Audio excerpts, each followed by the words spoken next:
Hello, everyone. Today I will tell you about the film The Girl Who Escaped the Cara Robinson Story. Enjoy watching. Before watching, please don't forget to subscribe and leave a comment. I'm trying to develop this channel, and your support is the only thing I have. Cara Robinson wakes up at her best friend's house. The girls are going to the lake today, but before that, Jess needs to water the flowers and take a shower. Jess asks Cara to help her water the flowers so that they can go to the lake faster. Cara leaves the house and starts watering the lawn. At this time, a car drives up to the house. A strange man gets out of the car and approaches the girl. The man takes out a gun and asks the girl to follow all his orders. He takes Cara to the car and makes her climb into a blue container. Jess finishes taking a shower and goes outside, but cannot find Cara. Meanwhile, the man stops in a deserted place to tie up the girl. He wants to get a rope, and at this moment, Cara escapes. She tries her best to escape, but the man shoots her. Cara decides to wait and obey the kidnapper's rules. The man ties her hands and gags her. Meanwhile, Jess calls Cara's mother and says that Cara is missing. A man takes a girl to his home. He takes off her gag and asks her to be quiet. The man takes the girl to his bedroom and starts asking questions. He asks all the information about her family, after which he asks if she has a boyfriend. The girl says that her boyfriend's name is Ryan. After that, the man asks her to call him daddy and shows his gun again. The man asks the girl to lie down on the bed. He sits down next to her and starts taking off her clothes. Then they go to the shower together. At this time, the girl starts looking around. Meanwhile, Cara's mother calls her ex-husband and tells him that Cara is missing. The woman calls the police and asks them to start searching. But the police officer is sure that the girl just ran away from home and will be back soon. But the mother is sure that her daughter would never do something like that. The man gives his t-shirt to Cara and asks what school she went to. Cara decides to find out as much information as possible about her kidnapper. The man says that he was very smart when he was a schoolboy, and also tells that he served in the Navy and was recently honorably discharged. The man likes to talk about himself, and he promises the girl that he will eventually let her go if she behaves well. Then he offers the girl a smoke, but she refuses. The man reminds her that she must follow all his orders. During the day, they watch TV together. The girl notices cages with animals and asks permission to look at them. Cara remembers all the information, after which he says that he wants to watch a movie together. In the evening, Cara wants to go to the toilet and asks the man's permission. He allows her to go to the bathroom, but leaves the door open and watches the process. Cara wants to wash her hands, but first she has to ask Daddy for permission. The man says he will cook dinner soon, but Cara does not want to eat. He gets angry at the girl and says that she must follow the rules. She says that she can help with the cleaning while he cooks the food.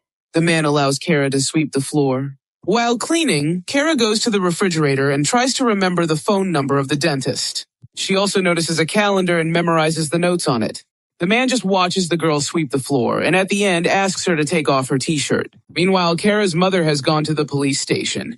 She tries to explain to the sheriff that her daughter could not have run away from home and asks him to start a search. But the sheriff says that she should not worry. He is sure that the girl will return home soon. The man and Cara sit on the couch again.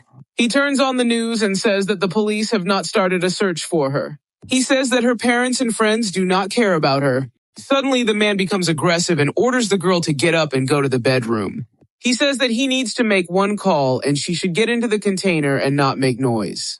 He gags the girl and goes into another room. But Cara starts having a panic attack and cannot breathe. The man comes back and takes the gag off her. He says that if she screams, he will kill her. A few minutes later, the man returns to the room and tries to calm the girl down. He says that he often had panic attacks and understands what it is like. He gives Carrie a pill and says it will help her calm down. At night, Carrie notices a man opening a strange chest. The man orders the girl to lie down on the bed and not move. He cuffs her hands and feet and goes to sleep. In the morning, Cara wakes up first and tries to free her hands, and she succeeds. Then she gets up and slowly walks to the exit. She very carefully opens the door and runs out into the street. Cara runs to the road and flags down a passing car. She asks the two men to take her to the police and to remember the number of the apartment from which she managed to escape. Cara goes to the police station and tells the officer that she has been kidnapped. She gives her name and says that she managed to escape. Lieutenant Rowland asks the girl what happened. She says that a stranger kidnapped her yesterday, threatened her with a gun, and used her.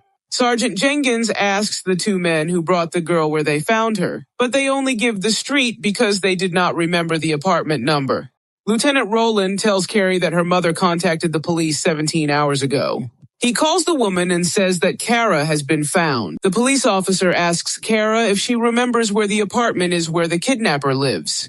Kara says that she does not remember, but she can go to the scene and try to remember. They arrive at the scene, and Kara cannot remember which apartment she escaped from. All the houses look the same. The police stop a man passing by and describe the suspect's appearance. But the man says that there are a lot of people like him here. Kara gets out of the car and says that her kidnapper has a lot of animals in his apartment and a large poster of a wolf on the wall. The man, upon hearing this, immediately understands who she is talking about. He gives the apartment number, and the police go there. Meanwhile, Kara's mother arrives at the police station and starts swearing because her daughter was taken to the crime scene, but Kara returns and calms her down. The sheriff arrives at the suspect's apartment and gives the order to storm the building, but the suspect escapes. Sergeant Jenkins asks the girl to tell everything she knows about the man who kidnapped her. Kara says that a couple of years ago, the man served in the Navy. The girl says that the man has a parrot named Clyde. She also gives the name of his dentist and phone number and says that he goes to a psychologist. The girl remembered all the phone numbers and names that she saw while cleaning. Sergeant Jenkins is very surprised at how the girl remembered everything. This information will help find the criminal. A doctor comes into the room and Kara must undergo a gynecological examination. Kara asks the doctor and the police not to tell her mother about this. Meanwhile, the police find women's clothing in a box, and they realize that Kara was not the only victim. Flyers with a photo of the suspect are hung all over the city. Sheriff Price arrives at the station where Kara's mother went. He says that the male suspect kidnapped and killed several girls, and Kara was supposed to be next. And he does not understand why the sheriff did not start searching for the girl on the first day. Kara comes home, and all the neighbors came to support her. Kara does not like the excessive attention to her. Sergeant Jenkins comes to Carrie and tries to explain that she should not be offended by these people. Unlike them, Carrie is a strong girl and does not want to be a victim. Kara returns to the house and tells her mother that she will go to Ryan's in the evening, but her mother does not allow her to do this. Kara does not understand why she should give up her life because of what happened. She does not want to be afraid all her life. She just wants to live a normal life. But her mother is very worried and does not want to let the girl leave the house. The suspect's wife comes to the police and says that she does not know where her husband is. She does not believe that he is guilty of the crimes. But at that moment, the suspect's sister comes to the police and says that he recently called her and is now at the hotel. The police immediately go to arrest. Meanwhile, Sheriff Stevens comes to Kara, but the girl is not happy to see him because he did not want to look for her. He tells the girl that she should not be so brave because the suspect is still free and he can come back for her. He tells her that the suspect kidnapped several girls and they all died, but Kara demands that the sheriff do his job. Meanwhile, Sheriff Price receives a report that the suspect has escaped from the hotel, but the police are already on his trail and will soon detain him.